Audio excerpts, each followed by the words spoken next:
Welcome to the 2023 Alaska Angel Conference. I am Brian Holster, the Director of the Juneau Economic Development Council, and we are the proud host this year of the Angel Conference, but we're not in Juneau. If we were in Juneau, we'd be on the lands of the Nicolet Island and the Sinshan, but since we're here in Anchorage, thank you very much, we're on the lands of the Niagara people. And we're really pleased that we can be here this evening. This event is an activity that is hosted across Alaska, and this is the 5th year that we held the Alaska Angel Conference, and we've done it in Anchorage, Juneau, Fairbanks, Anchorage, kind of Juneau this year, and we're excited to be here with you all today. Online, we have our host, Martina Warden from the Juneau Economic Development Council, and there are some 20 of you also online, last I checked, which is exciting that we have an online audience as well.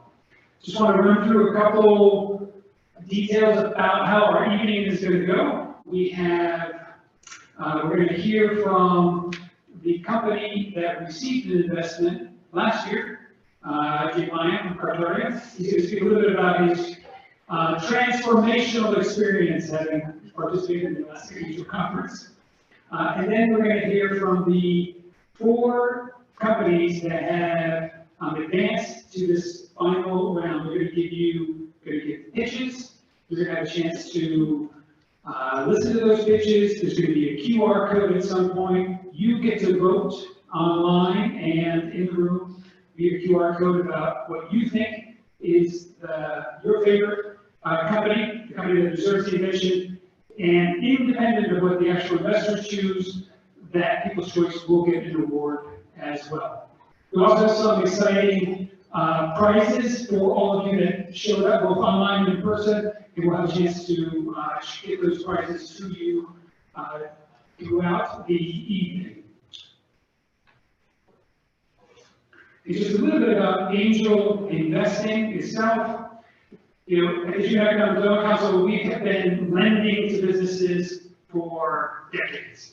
And loans are important for businesses, but loans aren't always the best vehicle for a business, especially a startup, because you lend based on cash flow that's coming in. It's really hard to pay back when you're just getting started. So there's a really important role for angel investing. And here in Alaska, we're trying to promote entrepreneurship, of course, Alaskan entrepreneurship. And we're really fortunate that we have the Alaska Crowdfunding Act, which allows for regular citizens of Alaska, non-accredited investors, to invest up to $10,000 per year in Alaskan companies. And this angel conference is organized under that Crowdfunding Act, which means that both accredited and non-accredited investors can make investments. And finally, if you are inspired tonight by what you see, one of these entrepreneurs, and you're interested, if you're not an investor, and you're interested in investing, you can come talk to us afterwards, and you may be able to participate in our investment round this evening.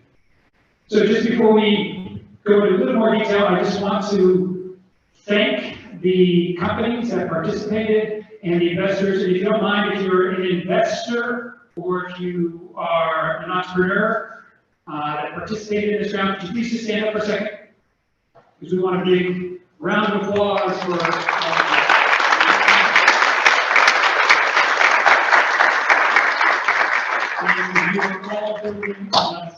So I'm going to hand off now to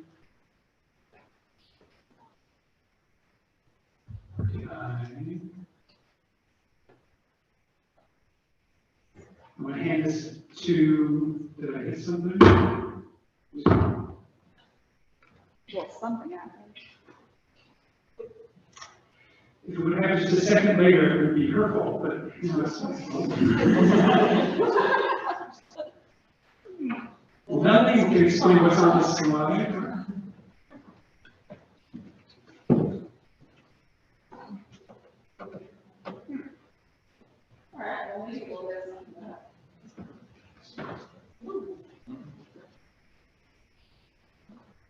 the projector's off. Ah, that's fun. It's okay, I'm tech support, I got it. Nonetheless, I will introduce Melanie, the director of the 49th State Angel Fund. My mic is off. Cool. Well, this is great. This would never happen in June.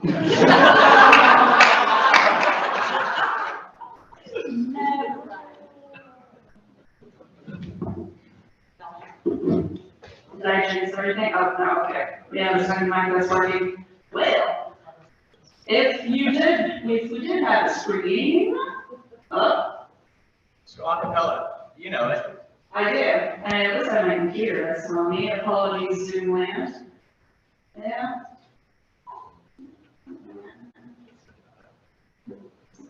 While we do that, so to give a quick overview about the Angel Conference, as Brian mentioned, it pairs new and seasoned angel investors to get together, create a $100,000 fund. And with that investment, we do select a company that will win said investment, which we will reveal at the end of today. And the last 12 weeks, we've been going through investor education, startup education, about what it means to be an angel investor, what the different types of investments are like. Meeting with the startups, we initially had about 20 companies from across the state, and we whittled down to the 4 finalists that you will hear pitch today. And as I mentioned, there will be one company that's selected from that. So it's been a long 12 weeks, but hard to believe that it's over. And hopefully there have been a lot of learnings from both the new investors and the seasoned investors in this room and online. And while we're figuring out the tech issues, I'm just going to turn it over to Jake Bynum.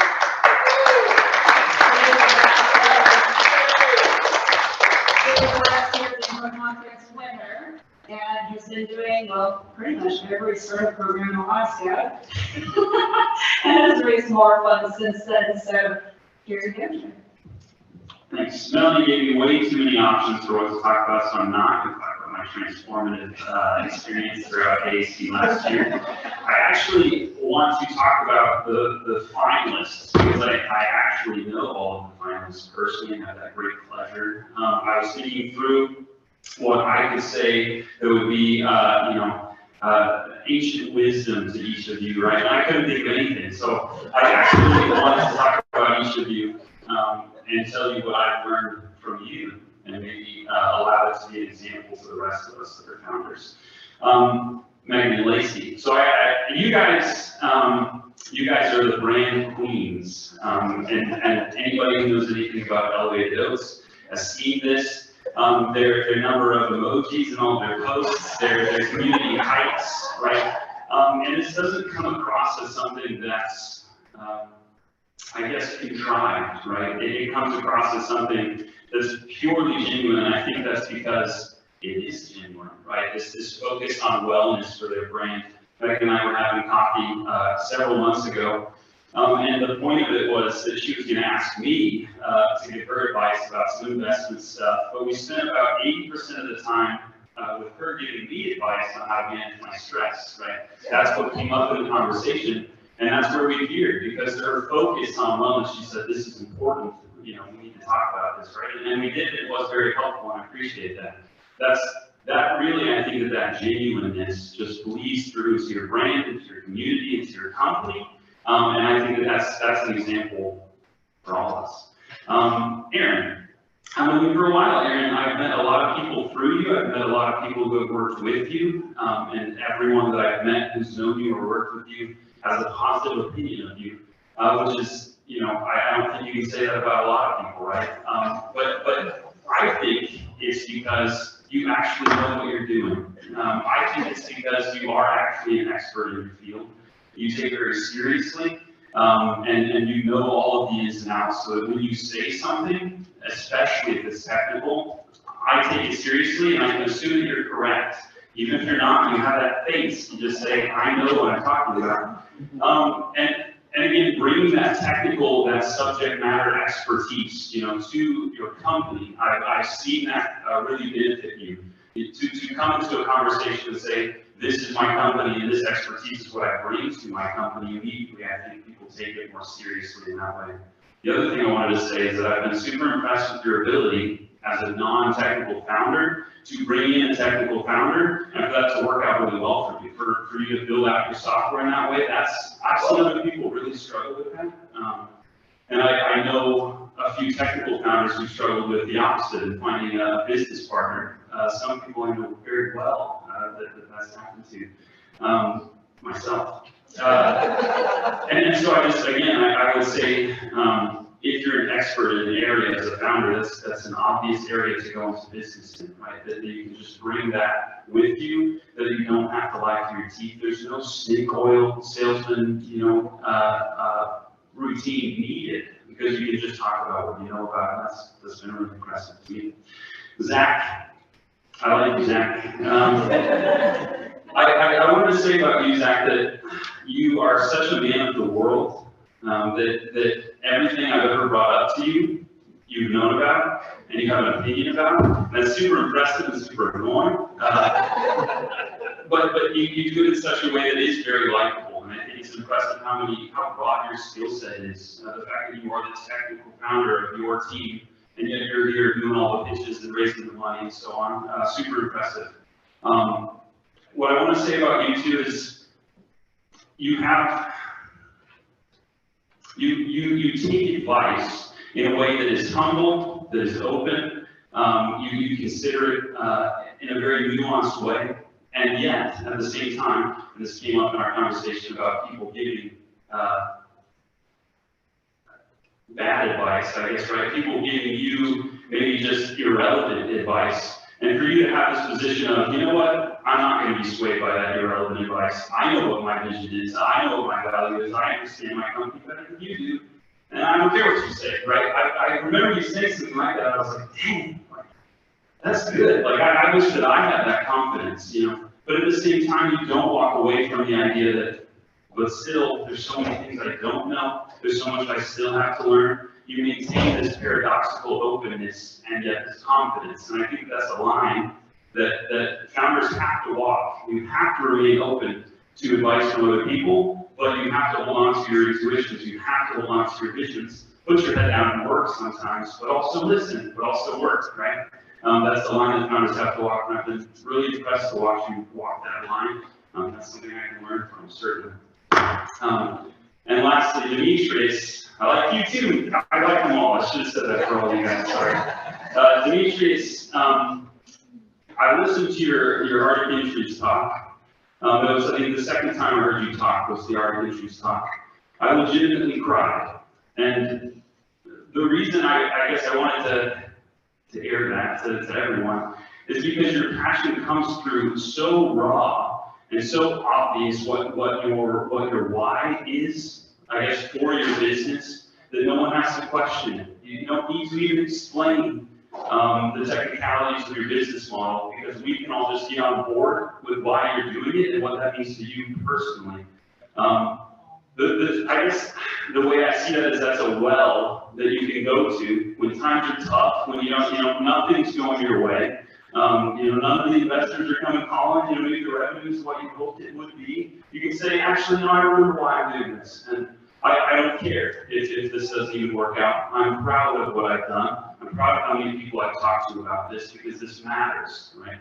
The way you brought that into your business, like I say, I'm humbled by that. I cry when I listen to you. It's a response that I think a lot of people have, and the reason a lot of people want to be behind you.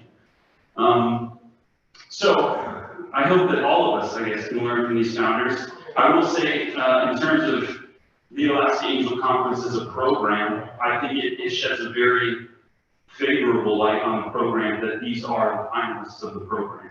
That you have such high quality founders, such high quality companies that are representing this program. And when I saw the announcement, I was like, yes, good. All is right with the world, right? You've made good choices. And so no matter who wins tonight, no matter who walks away with the big check, I will say good for you. You absolutely deserve it. But for the others, I'm not at all, I wouldn't lose any confidence in your success, because I know you walk away from this having learned, having been encouraged, and you know, understanding your why, walking that line, having your expertise, building your brand. I think we can all learn from each other. Go get it, guys. Great.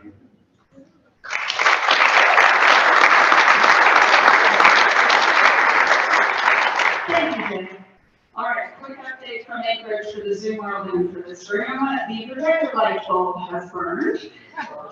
Yeah, so that's gonna be fun. We will try and keep things lively and entertaining for everyone, however. So, if we find a monitor, ooh, we might have fun. Not yet, we haven't found a monitor yet. Might be a tiny little screen up here. The good news is the presenters can see their slides thanks to the computer screen. And folks could, if you wanted to see the slides as well, dial in on the Zoom. Dial in. You don't really have too many other creative options. Unless someone has a new projector on them with non-merged light bulbs. I look into creative solutions. Everybody log into your computer open Zoom. Yes, so this is going to be fun. All right, well, we'll give trying this a shot. Enterprise, this is all about innovation and entrepreneurship, including presentation modes.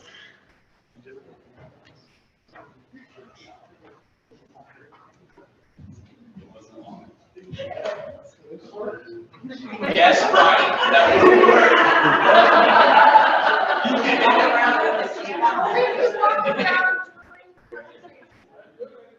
Kenny, can you move the camera to, oh, no, Brian is done being funny.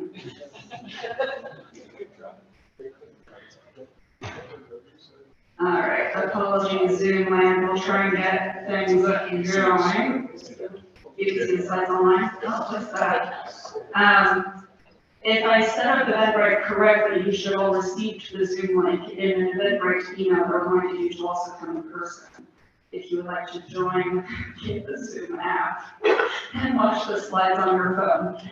Make sure that you turn the sound off of your phone, however, so that you don't get obnoxious echo. And while you're at it, make sure to silence your cell phone. Okay. So, how we're going to attempt to do this evening, we're going to be real creative. I'm very sorry for our finalists. Good news is I have strong confidence that our startups can get through this very inconvenient technical issue. Head nods. Yeah, great. Excellent. Thank you. And thumbs up. Even better. So the way that we will do this is that we will have, each startup will have about 10 minutes, 6 minutes to pitch. And Dan up here will be your timekeeper, giving you a 2 minutes. Ooh, I see a large mark. Oh, wow. We are innovating all Zoom lands up to see what's happening here. All right. This is basically what startups have to go through every single day. Yes, this is mimicking the entrepreneurship life. And we can move the podium as well. Don't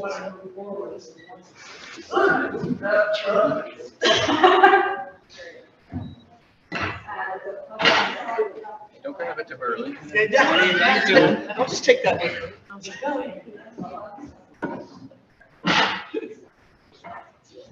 All right, so while we do this, as I was talking about, 6 minutes for the pitch. Dan is going to keep you on time. Then we'll have 5-minute Q&A, and the lead due diligence investor will come up and grab the mic or grab the second mic and ask one question. Meanwhile, the audience will also be invited to come up to the microphone stand and ask 2 or 3 questions, depending on the amount of time that is left. So we will see. Can you talk about the focus classes? I thought I did talk about that, yeah, but I didn't have the visual. And since we're running behind time now, I'm going to skip over that. If you're curious about the full-on Angel Conference process, we will gladly tell you more afterwards. All right, stalling.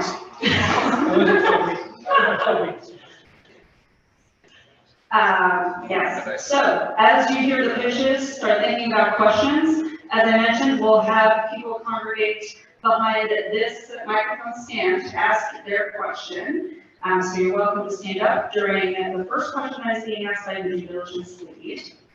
And for those that aren't familiar with the angel investment process, which might be a large number of you, due diligence refers to the process that angel investors look at all the company's information. Usually there's not very much, especially for very early stage companies. You don't get the 3 years of company history and financials that loans might request. So, or lenders might request for. So that's where angel investing comes in. It's a much riskier form of capital to help these companies get started.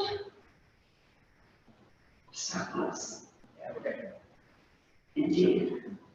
Our very first company I'll be pitching is Prismatext, not a tech company. So we'll see if we can get tech going for you. Ooh. Okay.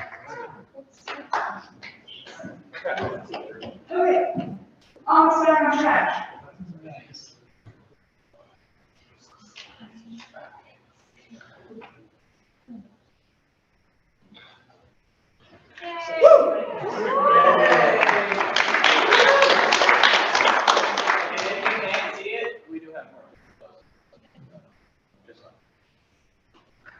Oh, and that changed my screen share.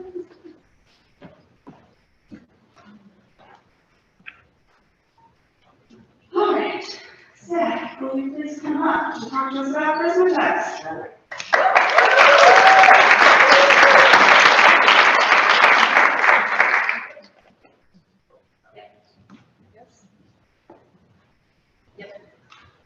Okay.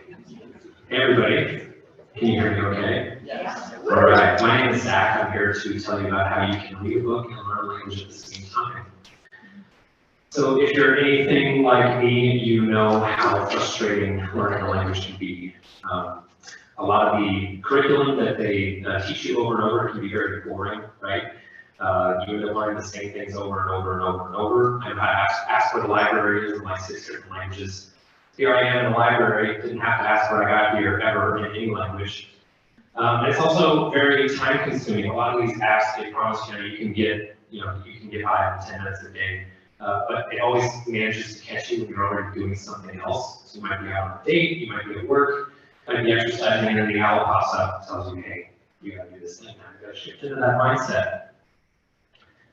So what we do at Prismatext is we take the books that you're already reading and we introduce useful foreign words and phrases as you read. So the book becomes more French the further along you get into it, or Japanese, or Arabic, whatever you like to read. So this is nice because we give you your time back. We're not asking you to create new habits. If you're already in the receptive mindset of reading a book, you're already there. You are our target demographic. And then you also get to choose what you want to learn. So I'm a sucker for sci-fi. I'm always reading sci-fi books. I'm always learning Spanish. That's what I like. Your flavor might look very different. You might decide, hey, I'm going to read romance novels while I brush up on my Italian, or study Japanese with some horror novels. It's really up to you. So all of our books are distributed via a mobile application that is available on the Google and Apple app stores.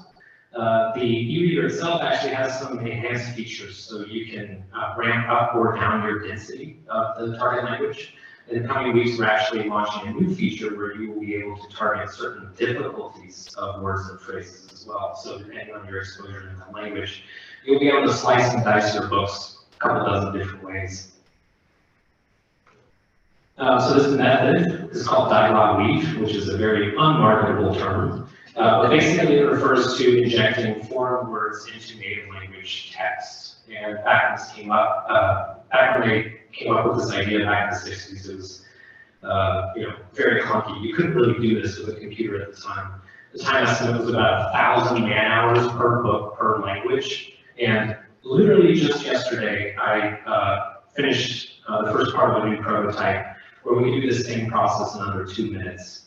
So right now we have 250 books on our bookshelf in 16 different languages. If we were going to do this back in the 60s, it would take over 4 million man hours. Now we can do it in about 130. So that's a huge exponential improvement over what we can do. But this really allows us to scale to size. During our pilot program, we also were using a lot of classic and public domain novels, which is great, but not everybody wants to read Jane Eyre over and over and over and over. Don Quixote is one of my favorite books, but I don't want to read it every year. I want to read new stuff. I want to read sci-fi, right? So last year, we actually started bringing on modern publishers. We now have over 20 in our repertoire, and we have dozens more deals in the process. We're about to come to an agreement with several of the big 5. So you'll see some A-list titles on our bookshelf later this year. So the real social impact thing that kind of gets me out of bed in the morning is that, you know, in the Anglosphere, we tend to learn languages because we want to keep our brains exercised. We want to keep improving ourselves.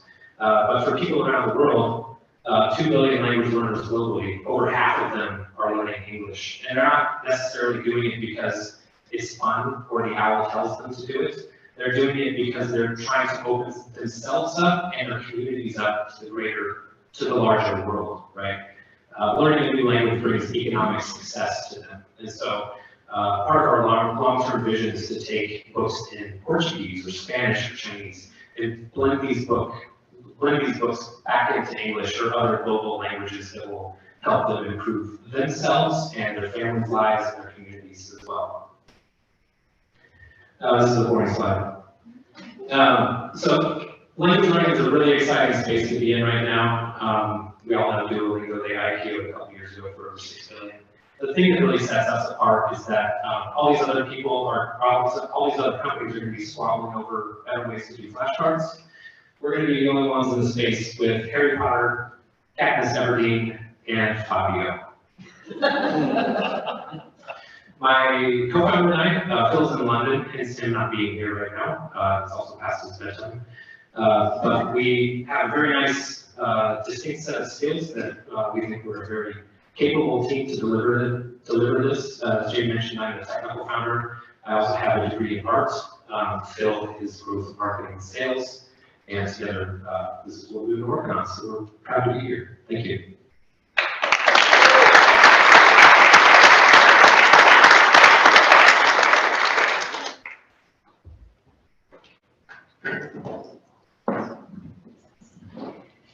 Hey everybody, I'm Linda, and I'll kick off the questions for Prismatext with Zach, and I'm part of the DD team that worked with Zach the last 12 weeks. We also have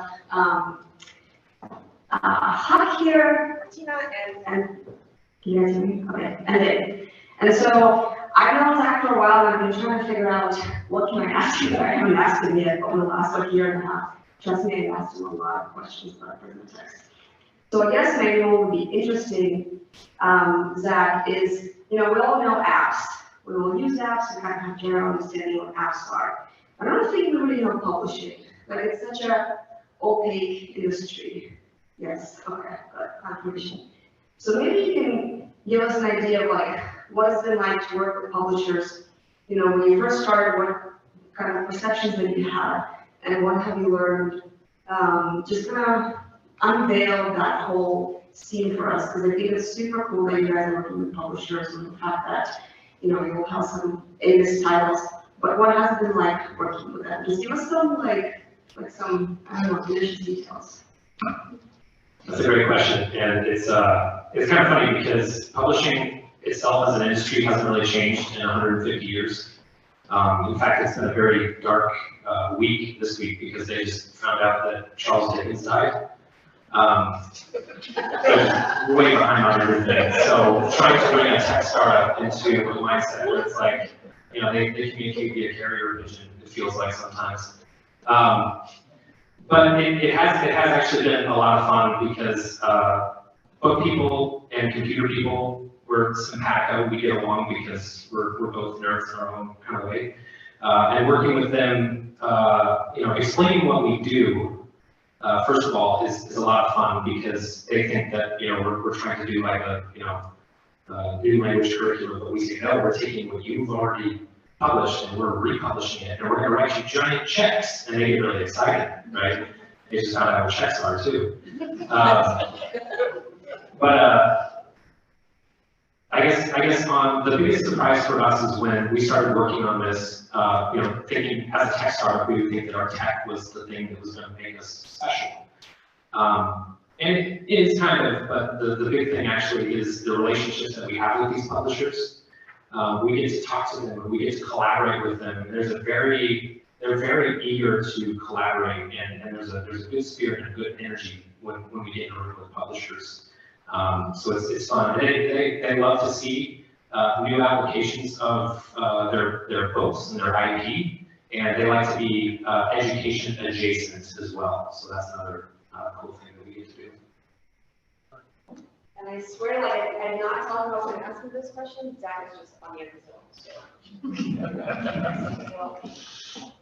Hey there, I'm Meredith Noble, co-founder of Grant Writing. I have two questions for you. How are you planning on integrating AI into product development?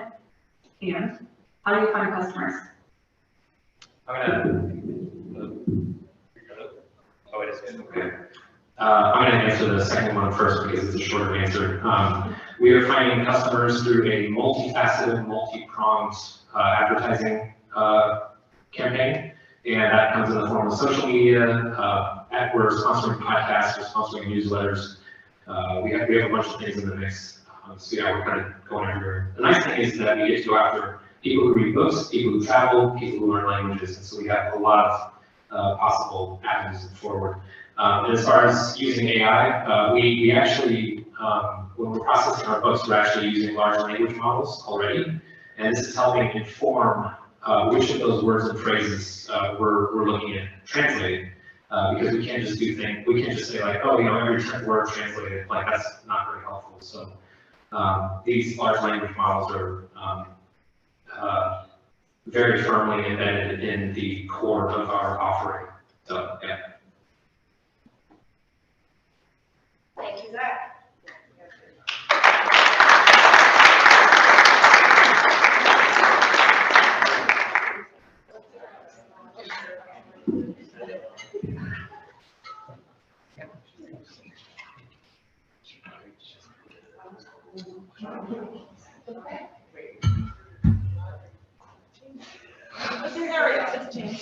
Are you sitting there? I'm going to stand here. Hi, I'm Lacey. This is Megan. We're the founders of Elevated Oats, and we do granola that does life. Megan and I met at REC way back in 2007. Both air traffic controllers, we became fast friends. It was during our service that we developed the skills to run and build a highly coordinated operation. But by 2019, we both got out of the Army and experienced our fair share of trauma. We reconnected via an Instagram post, and after healing and lifting each other up, it became our goal to elevate your life just like we did ours. From our own experiences with mental health issues, we know that what you eat affects your mood and health. But it's hard to eat well without looking at yourself. So with one banana bread granola recipe, an idea, and 2 women on a mission, Elevated Oats was born. Elevated Oats is so much more than what's in the package. We're a brand that's committed to helping you live the way you choose to live. And when it comes to granola, we know there are many options out there, but only one brand that truly elevates your life, Elevated Oats. It's our goal to help you live a healthier, more fulfilling life. Our snack packs are perfect for busy people who are seeking nutritious and delicious on-the-go options, while our 8-ounce bags cater to those who enjoy Elevated Oats as part of their daily routine. For the true granola aficionados, our 2.5-pound bags offer an ample supply of your favorite flavor. So, why not? Looking around, with 1 in 4 adults that suffer from anxiety and depression, there are a lot of people in this room suffering with mental illness. And various studies have shown that a diet high in refined sugars worsens the symptoms of mood disorders. It's clear there's a growing need for healthy food options that can support both our physical and mental well-being. At Elevated Oats, we're dedicated to providing exactly that. If it wasn't already like on enough with our technical difficulties. And one of the things that sets Elevated Oats apart from other companies is our commitment to building the community around our products. So we host monthly group hikes because we believe that getting outside and exploring the world around us is an important part of a healthy, fulfilling lifestyle.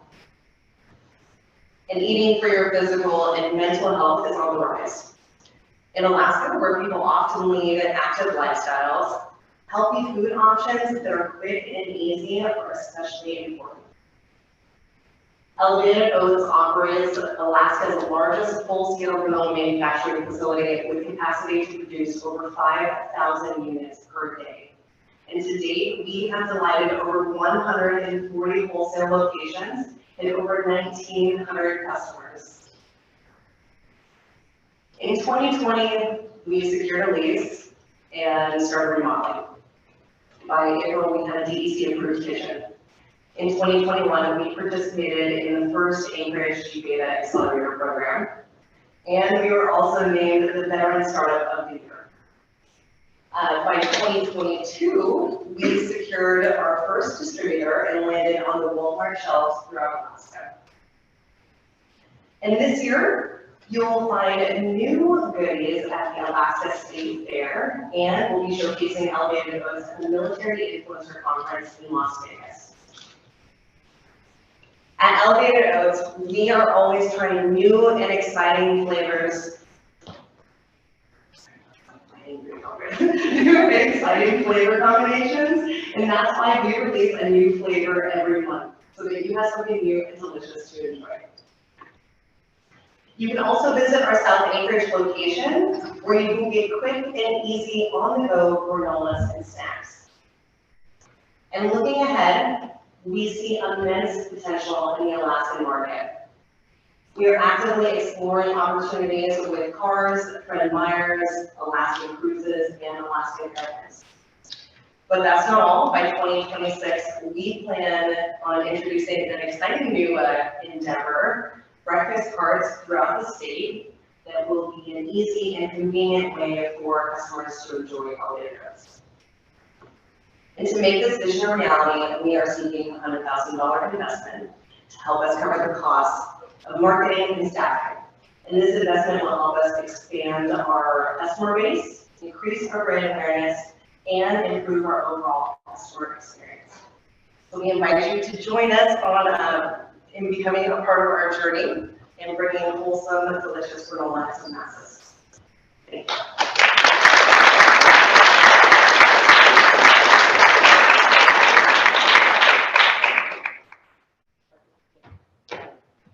Thank you, Megan, Lacey. My name is Evan Freed, and I have the pleasure of working with these two and the wonderful due diligence team, Carl, Huck, and Bruna, who are all here. I guess one of the amazing things about your business is your product, but also the fact that people are really at the core of all that you do. So when you think about the future, what is the profile of the dream advisor or future teammate that you need to add to Elevated Oats to bring you guys to the next level? We both agree that I think someone on our team that has a fuller understanding of the finances, and that like large finances, like raising the money, and we want to raise $101.5 million or something. Like the steps to get there, we think that that would truly benefit us, just because of the rules that we're really strongly also.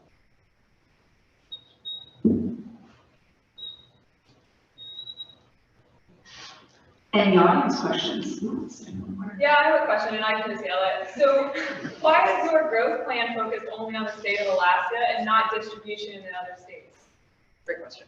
Why is your distribution focused on Alaska and not? Okay. Yes. We are focused on Alaska because there is a logistical challenge with bringing up our product, like bringing up ingredients for a product and then shipping ingredients out. So with the opportunity that we see in the elastic market, we think that we can get better margins if we focus on here versus trying to ship out our product to another place. And ultimately, our community, I think, has been such an important part of growing the brand too. So doing that somewhere else. Thank you. Also, our future plans do include expanding into the Pacific Northwest, and eventually we'd like to become a household name, actually. But in the next few years, our focus will be on Alaska because we have not Barely tapped. more. Thank you. Thank you.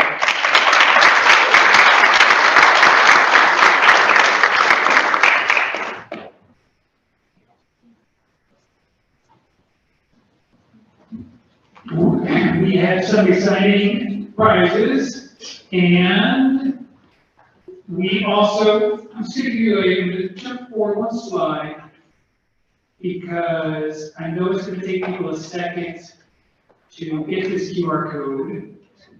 So if you want to come, because you're going to need that. Jake, can you actually see it from that? Yeah. Wow. We've got the iPhone 16 Plus though. 6 or 17. I'm pretty sure it's 17. And so we have some door prizes, and I think we're funny, but we're going to pick the door prizes. Remember to let us know not to vote, you know, pictures. Yeah, please don't vote yet, of course. Yeah, that's like the rules for sixth reading. I'm going to describe the moving record. So we are going to pick some door prizes now. This is first choices. We have Pepperoni Bright Backs from Heaven's Choice. There are, winner number 1 is Melissa Moody.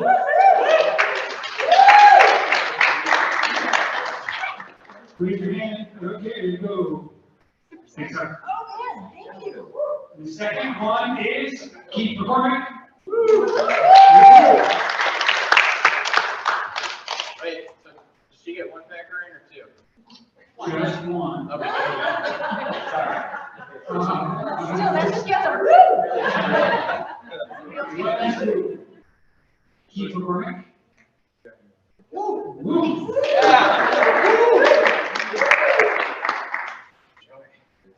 Our next prize is elevated Oats. Gift bag with banana nut bread and lemon berry muffin granola. Sounds good. The winner is Brett Mujica.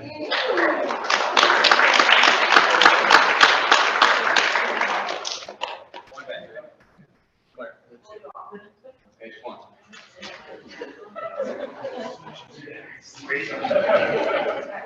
And online, for the Prismatext. Yes, so Prismatext has a $50 gift card for people, so those are only for online participants. And the winner is Sipping Streams Tea Company. Oh, Paris online. Oh, Judy.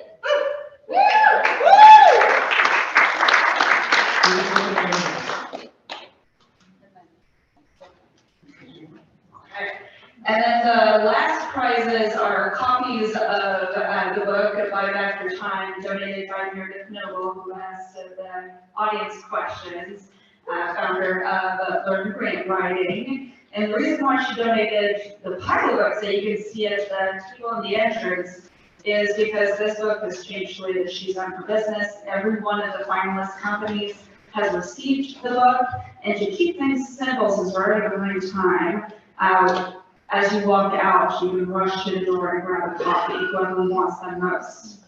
And you can fight Huckleberry for it.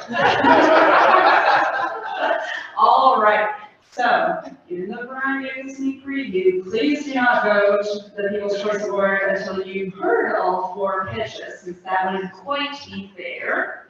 But the winner of the People's Choice Award will receive $500 towards legal or accounting fees, thanks to JDC.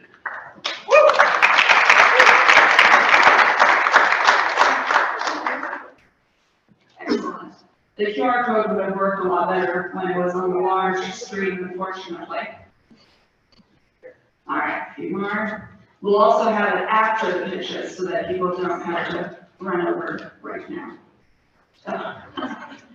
Terrific. Okay, so with that, we'll keep going through the pitches, and our next up is Erin McKay with Evergreen Compliance.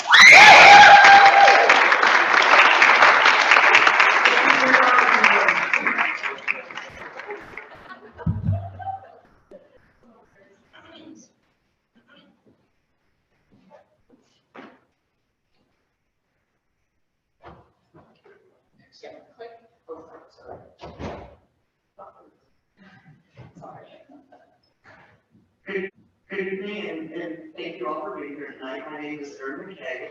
I am the CEO and founder of Evergreen Compliance, now doing business as that compliance lady.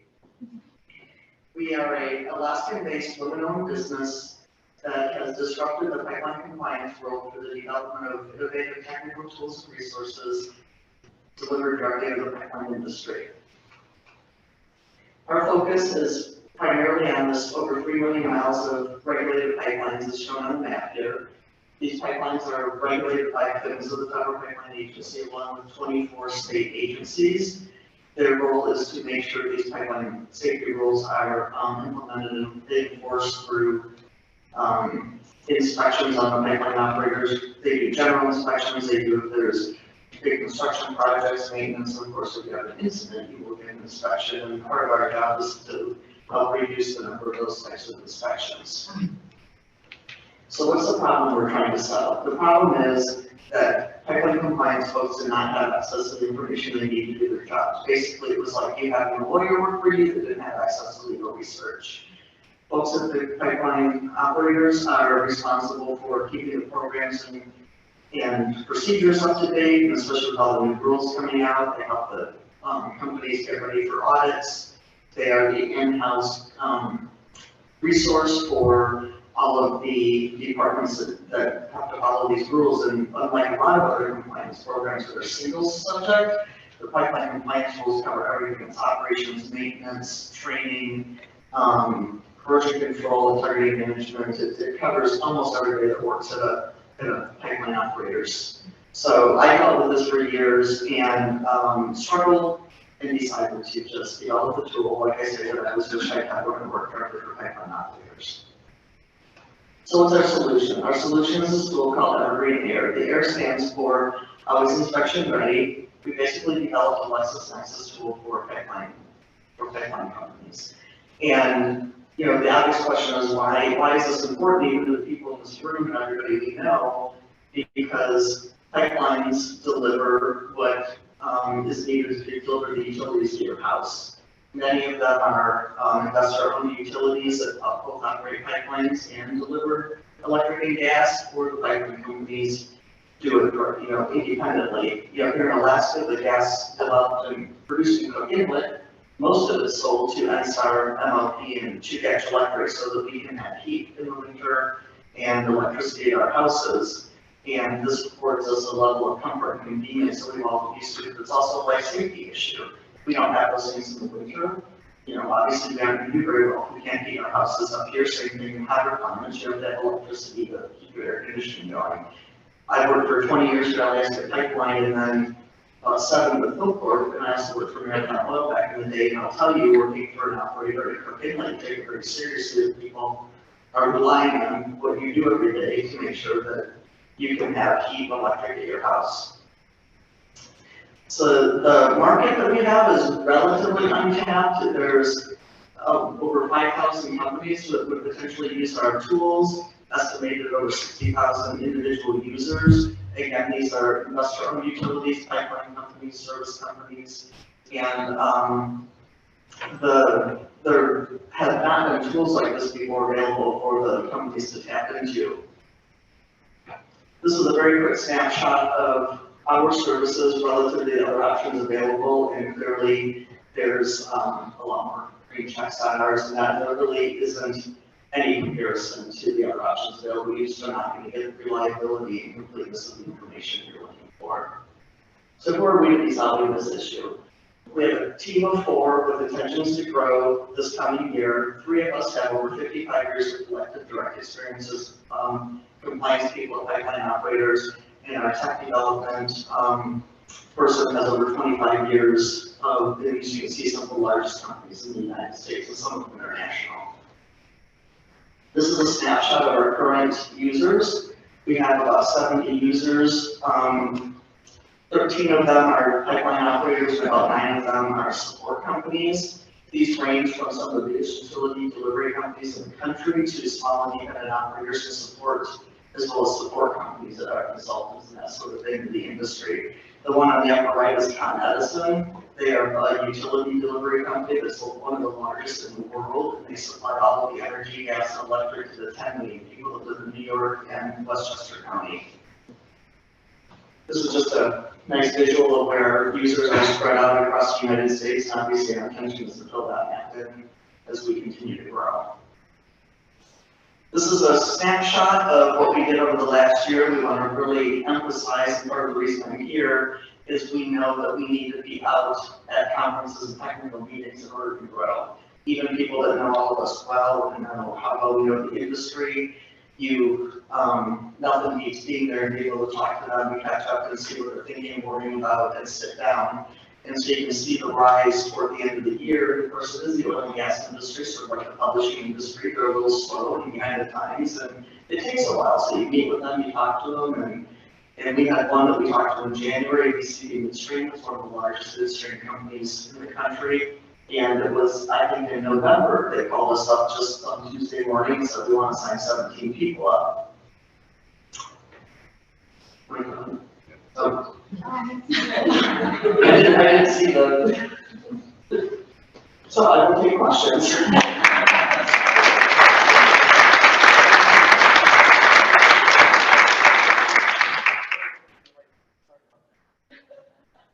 Thank you, Eric. Was that on? Nope, not on. Okay, we're sharing here. On. Yep. Hi, everyone. Melanie Lucas Conwell, as previously mentioned, Director for the 49th Angel Fund. And I have the pleasure of being the due diligence lead for that compliance lately and for Aaron McKay, diving into all the intricate details of their business. Since you didn't get a chance to go through the rest of your slides, would you like to talk about your future roadmap and what's ahead for the company? Sure, thank you.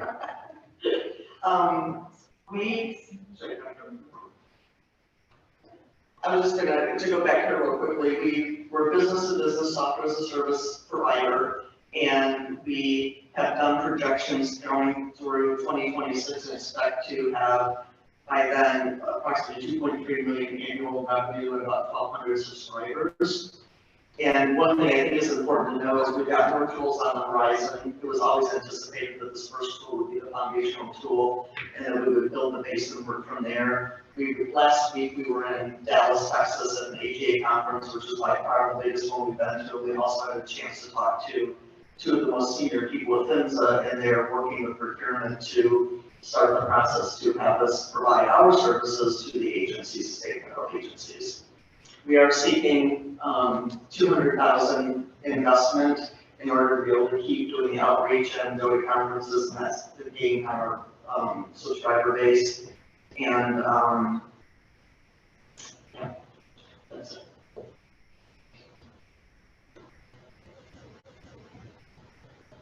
Questions from the audience? Just about answering. I have one. When it comes to just dealing with this much risk, how are you prepared for that? Repeat the question. He asked about dealing with this much risk, how are we prepared for it? The service we provide is informational, it's research. So we're providing the databases that folks can use to go in and do their own research. We're not making decisions for the companies. Oh, okay. When I worked directly for companies, I had that risk on my shoulders, and that was, always on our minds. But this is like LexisNexis for lawyers, where we're making information available so they can find the information they need and make data-driven decisions and recommendations. Thank you, Aaron. Thank you. But yeah, let's keep moving. Okay. Thank you.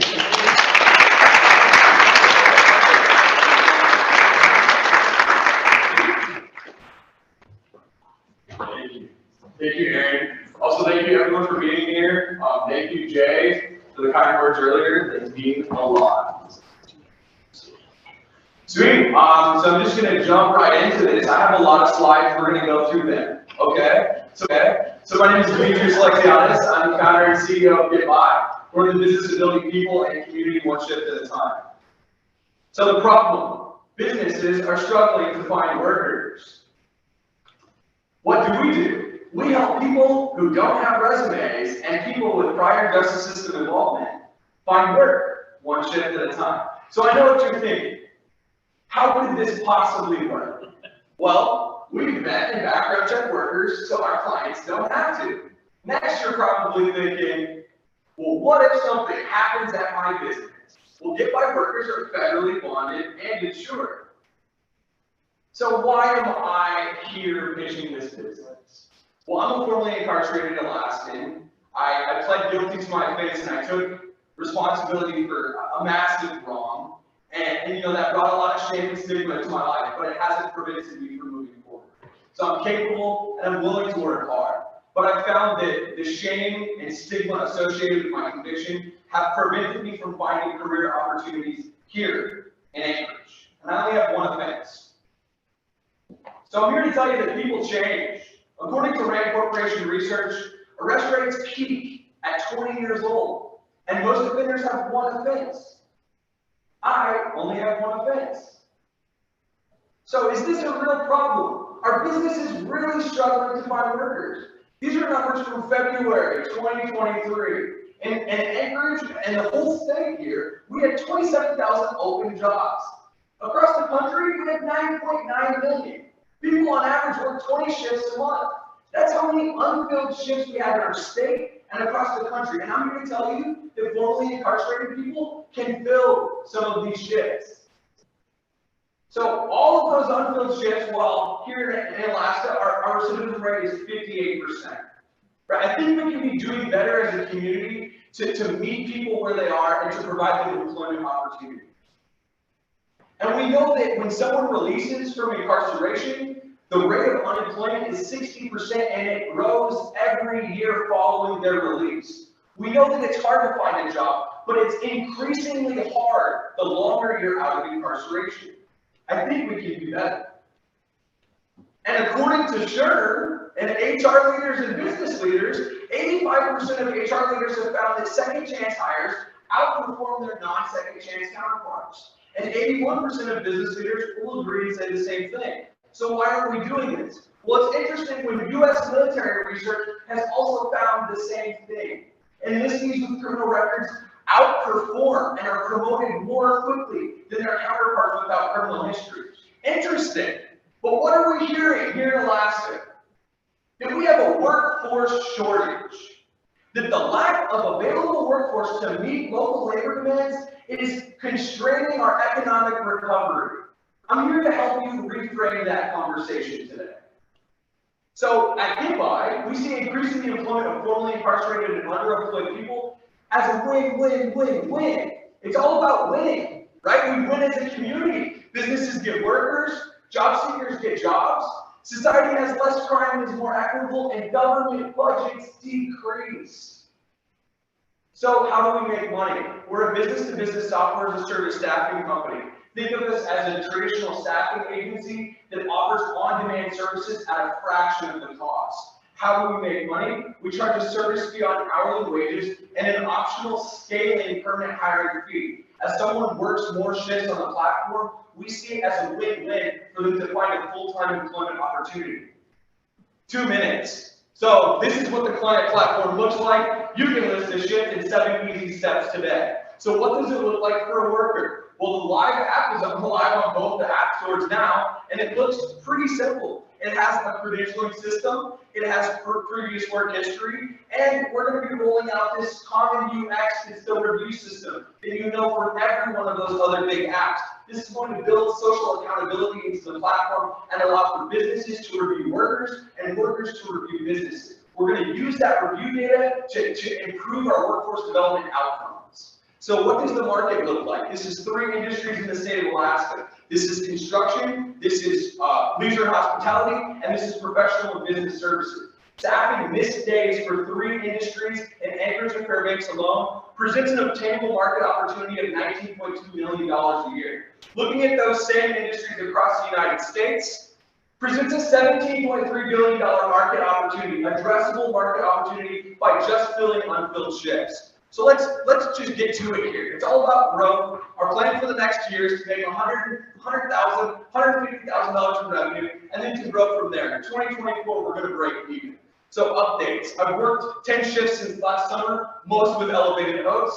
I shared my art story on stage. Here, I ran a successful GoFundMe campaign. I also found some non-dilutive launch funds from Little Nouns, which is a Web3 fundraising community. And then here, I recently exhibited at a recidivism conference. Interestingly enough, we have some international workers who are signing up on the app. So these are all people. These are groups of people that have helped me get here. And I would be remiss to not mention the fact that they have played an integral role in that. So, you know, the ask is obviously $100,000, $50,000 to grow, and $50,000 to continue building out our operational paths. We need money for legal fees. And then, yeah, you know, the last thing I want to say here is, you know, I really appreciate all of your time. If there's one thing that you can take away from this pitch, is that there are thousands of capable, amazing Alaskans who are looking for their shot. And business owners, let's give them that shot. To investors here today, consider an investment into Get By, an investment into the community and into public safety. At Get By, we're in the business of building people and community one shift at a time. Thank you.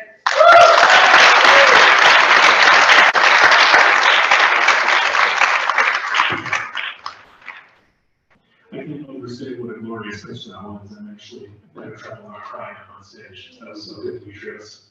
Great job.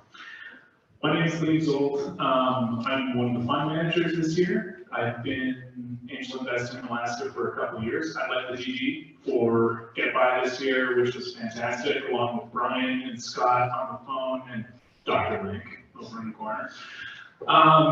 So here's the question. You know, is there a barrier between formerly incarcerated individuals and your platform? Like, are they starting to pick up? And what does that look like? No, that's a great question. And you know, the short answer here is yes, and I'm not spending very much money on marketing.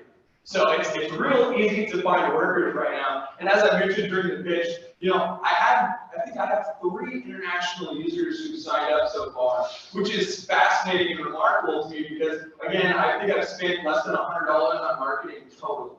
And so knowing that people across, you know, not just internationally, but now we have, I think, 20 people who have signed up across the United States. And so what that says to me is that this is a need, that there is demand from workers to find these shifts, to fill roles for small businesses. So I think the barrier, you know, for those workers that aren't in state is how fast can I start offering services to them, right?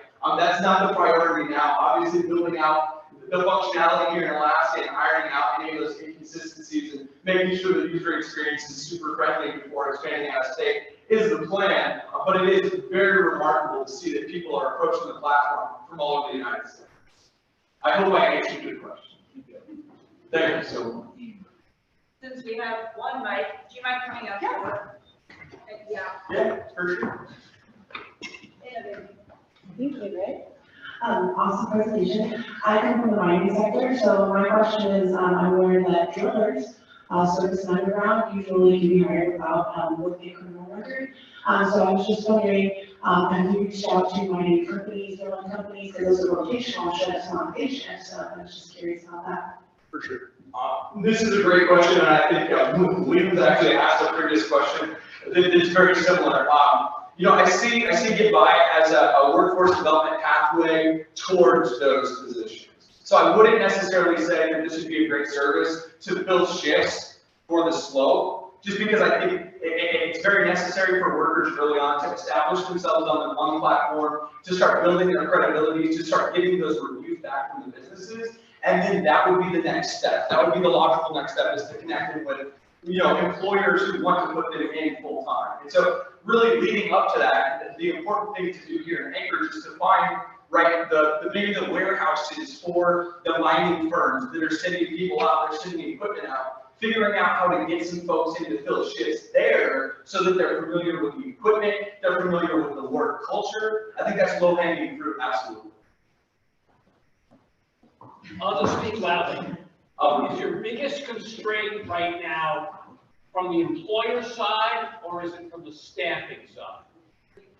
Sure, so the question is the bigger roadblock right now from the employer side or from the staff side? This is another fantastic question. You know, every step of this entrepreneurial journey has been a chicken and egg scenario, and I'm just gonna be flat out honest with you. I think it's both. You know, workers, I had anticipated that workers were going to just see this seamless email that has all of your onboarding information, and you can use it to scan your driver's license. It's all baked right in, you know. You would think that that's simple, but I think that onboarding time might be a little bit longer for the workers. And so then on the flip side, you know, this is a punitive state, right? It might not be something super innovative that I'm introducing here, but in a place that's looking to further criminalize Alaskan residents, this is something that's not very palpable for small business owners on first glance. And so once we get past that and we start seeing eye to eye that folks like myself are capable and they want to show up and that they want to work hard, I think that's another struggle, right? And so on both ends, it's definitely been a struggle to get people to turn into conversions without a doubt. But I hope I've given you a sort of wholesome answer here to your question.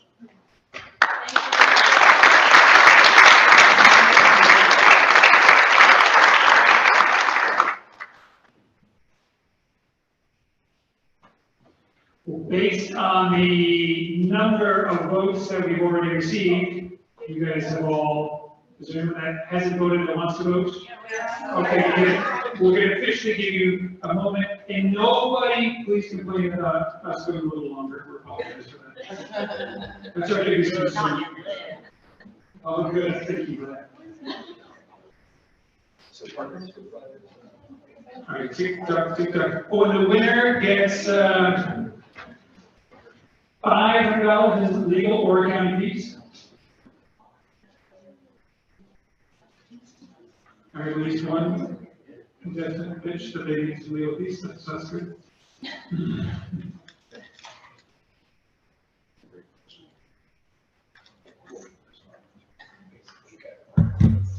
Let's get lead.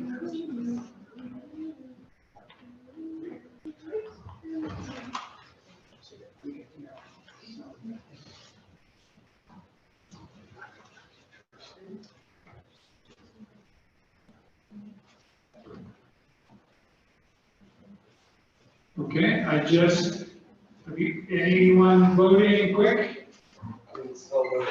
Still voting, okay. We're going to give you 30 seconds.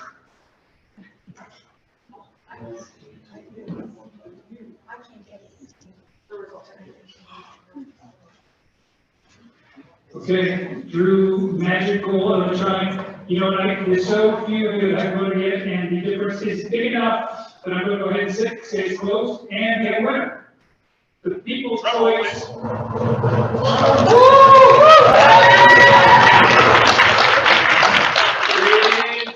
Get by.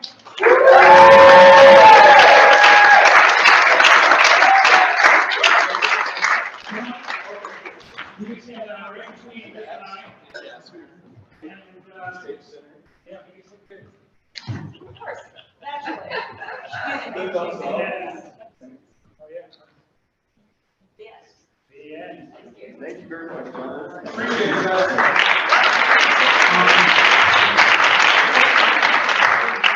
And to pull this event off, there is a small group of organizers. I just want to recognize them as well. You're wondering why Lee is here. Lee and I are the official fund managers. But in addition, Melanie.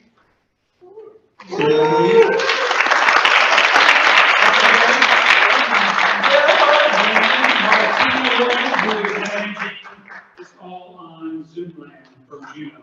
Way to go, Martina. Now we have the exciting decision of who made the investment. Just so you understand, last night, all of the investors deliberated for several hours, and as investors, we have already made our selection. So we're going to announce that selection now. I'm just going to say about the time that we had last night doing this, that I've been doing the Angel Conference now for 3 years, and this was by far the hardest decision that we've made, because the 4 finalist companies just had unprecedented quality this year. And it's a testament to the whole startup community in Anchorage. It's a testament to G-Beta for sure, and to all the different programs that we've had. Helping them level up, and get them to the point where, like, we were picking between some awesome companies last night, as you guys just saw. But we didn't have to pick one. We got to write a $100,000 check right now. So, drum roll, please.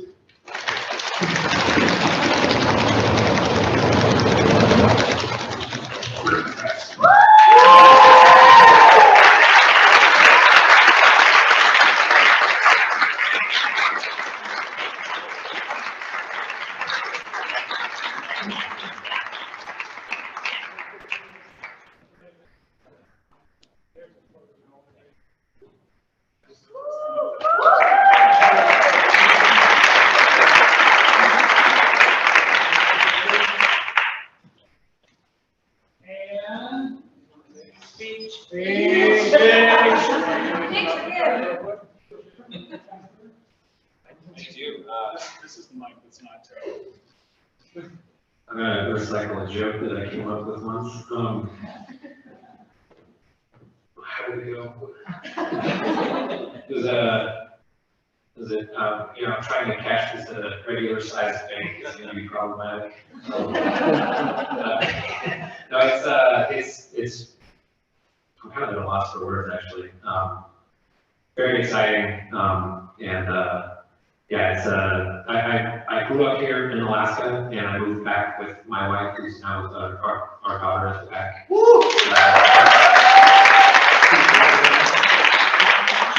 Yeah, just 2 years ago today, and you know, coming home, you kind of wonder how you're going to fit into your hometown after being gone for so long. And I have found such a wonderful community, supportive community, people who drive me to be better and level up. And I found support every step of the way from so many people in this room. So I'm very humbled right now, and I think that's all the words that I have. So thank you.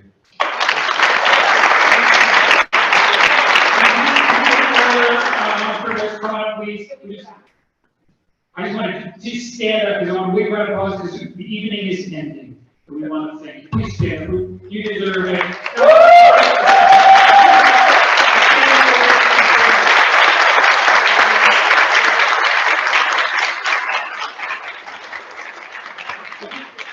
Thank you very much. That is the evening, the 2023 Alaska Angel Conference. Thank you very much. Looking forward to next year. And if tonight we're going to have a very, very informal gathering at the peanut farm. It took us until about 10 in the morning this morning to land where we're going to have the after party. We'll be inside of the peanut farm. You guys know what I'm talking about on the old side. And if you don't, then you know, just come see us after. But we're basically going to head over there as soon as we're done here. We're going to have to get this TV back that we stole from the front lobby.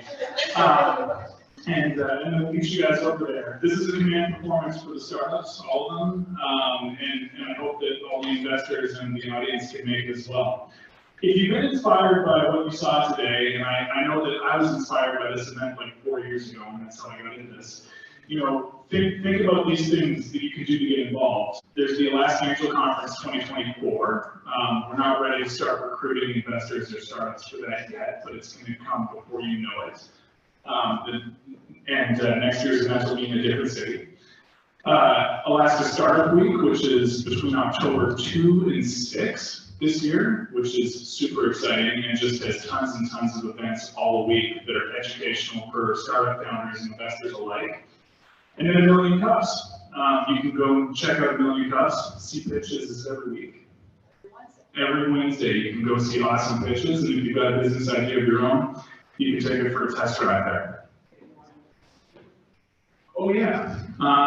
And, you know, we have, we've awarded this now, but we haven't closed the fund yet. So it's not too late to buy a unit in the 2023 Alaska Angel Conference, which is about $5,000. If you're interested in that, come see us after. Thanks so much for joining us. Check us out at the QR code, and we'll see you all at the unit farm.